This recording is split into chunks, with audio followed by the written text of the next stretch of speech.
اور اللہ کی طرف سے ہجرت کا حکم آنے والا تھا، تو حضرت ابو بکر رضی اللہ تعالی عنہ کو حضور نے کہا کہ اے ابو بکر تیار رہنا، امر الہی کے آتے ہی ہم اس شہر کو چھوڑ دیں گے۔ اور پھر وہ وقت آیا کہ جب کفار نے حضور کے گھر کا محاصرہ کر لیا، آقا کریم علیہ السلام کو معاذ اللہ شہید کرنے کے ارادے سے ارد گرد جمع ہو گئے۔ آقا کریم علیہ السلام نے ہاتھ میں خاک پکڑی اور سورہ یاسین پڑھتے ہوئے ان کی آنکھوں میں جھونکتے ہوئے حضور گزر گئے، اور انہیں پتہ بھی نہ چلا، اور وہ مکان کا محاصرہ کیے ساری رات کھڑے رہے۔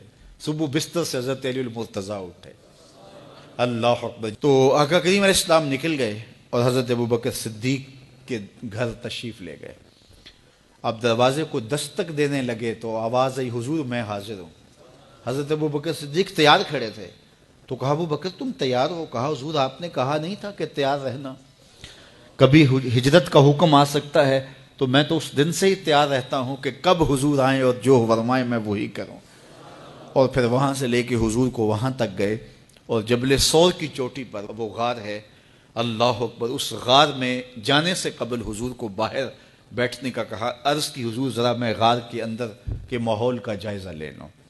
غار کے اندر اترے، پہلے اس کو صاف کیا غار کو، پھر دیکھا جگہ جگہ سوراخ تھے، تو اپنا امامہ پھاڑ کے قمیض اتار کے اس کے ٹکڑے کر کے ان سوراخوں میں کپڑا دے دیا۔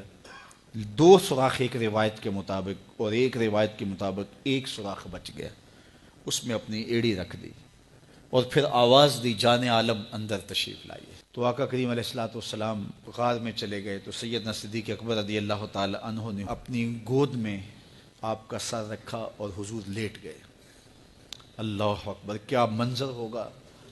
صدیق اکبر نے حضور کو دیکھا اور جی بھر کے دیکھا، اور ایسا دیکھا کہ کوئی اور شریک بھی نہیں تھا۔ یہ واقعہ حضرت سیدنا عمر سے روایت ہے، کتب صحاح میں ہے، اور حضرت عمر رضی اللہ تعالی عنہ یہ بات بیان کرتے ہوئے رو پڑے، اور آپ کہا کرتے تھے کہ ابو بکر یہ غار والی نیکی مجھے دے دیں اور میری ساری زندگی کی نیکیاں لے لیں۔ اللہ اکبر۔ تو حضور علیہ السلام حضرت ابو بکر صدیق کی آغوش میں ہیں۔ اب ہوا کیا کہ سانپ نے جب ہر راستہ مسدود پایا، تو خیر وہ اس راستے پہ پہنچا جہاں انسانی گوشت نظر آیا، تو سانپ نے پھر ڈنگ لگایا۔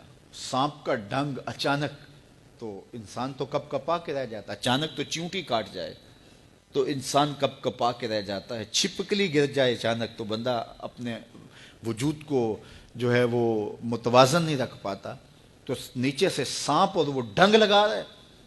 لیکن لفظ سنیے، یہ حضرت عمر کی روایت ہے کہ حضرت سیدنا صدیق اکبر نے اپنی ٹانگ کو جنبش نہیں آنے دی، مخافت ان یتنبہ رسول اللہ، اس ڈر سے کہ کہیں حضور بیدار نہ ہو جائے۔ ساری توجہ ادھر رہی، بے اختیار آنکھوں سے آنسو ڈھلک پڑے، درد کی شدت اتنی تھی، اور آنسو گرے تو حضور کے رخسار پہ۔ آقا کریم بیدار ہو گئے۔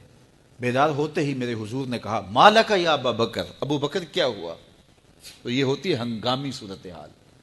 ہنگامی صورتحال میں کسی کو پکاریں یا کسی کو کوئی جواب دیں تو مروجہ آداب کی رعایت کے ساتھ جو لفظ بولے جاتے ہیں وہ ترک کرنے پڑتے ہیں۔ اس مائک میں کرنٹ تھا، تو میں قریب ہونے لگا، تو آپ نے مجھے متنبہ کرنا تھا، تو میرے ساتھ آپ بہت پیار کرتے ہیں، بہت محبت کرتے ہیں، تو آپ نے اگر مجھے یہ بتانا ہو کہ اس میں کرنٹ ہے، اور اگر آپ نے منہ قریب کر لیا تو آپ کو نقصان پہنچ سکتا ہے، تو میرے نام کے ساتھ 20 القاب لیں گے؟ آپ نہیں لیں گے، آپ جلدی جلدی جو ہے وہ مجھے کہیں گے جناب یہاں کرنٹ ہے، تو میں یہیں سے رک جاؤں گا۔